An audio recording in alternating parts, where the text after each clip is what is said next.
He, yaxshi o'zi shu botoks ettirganim aytmoqqa telefon urdim. Yaxshi o'zingiz qarang, qo'ydim.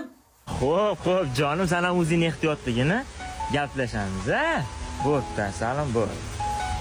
Yo, birinchi marta qizing bilan yaxshi gaplashdingmi? Endi bilasanmi, biz kelishib oldik. U meni asabimga tegmaslikka, men unga baqirmaslikka va'da berdim. Nima dedi? Botoks qildiribdi. Botoks qildiribdimi? Labingga son. Alo. Botoks qildirdingmi? Ava botoks ettirganim aytmoqqa telefon urdim. Xalasam qarshimdan aytdingmi, zettiraman. Xalasam kiplikimdan qo'ydiraman, tushundingmi? Nimaga qoshingni terdirasan? Kecha kiprik yoptirdi o'zi.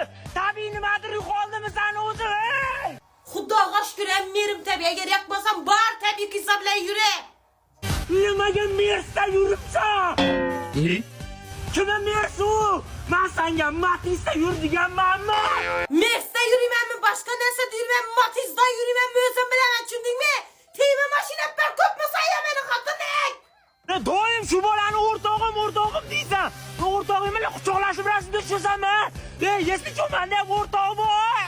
Jo'ram bo'lgandan keyin jo'ram deyman-da, o'g'il qiz bolada o'g'il bola jo'ra bo'lmaymi? Sizda jo'ra bo'l, sizda qizda jo'ra bo'ladi-ku. Zaybal, короче, makara yakmasa davay, короче. Sur. Qo'y telefonni urma vashi. Urma deb tutman sana telefon. Sen ko'chaga chiqqansan, magazinga mendan bir ruxsat. Shunaqami? Men Oshiverasan? chuchvar aytmang, chuchvar. To'xta. Halim. Aman, xo'p. O'zingizda bo'lib ketyapsan. Umuman gaplashib qo'yaver. O'zi sen bilan men gaplashganimdan beri novi ko'rdim. Ne bir tema mashina berding ya boshqa etding, qurib yaparma undat. Men musulta shamaka chiqma birazing. Yana muddatma, tabiiyliking qolsin, qoshingga dema, sochingga dema, göttingga dema, belingga dema. Zaybalsan, ey, tushundingmi? Telefon urma menga!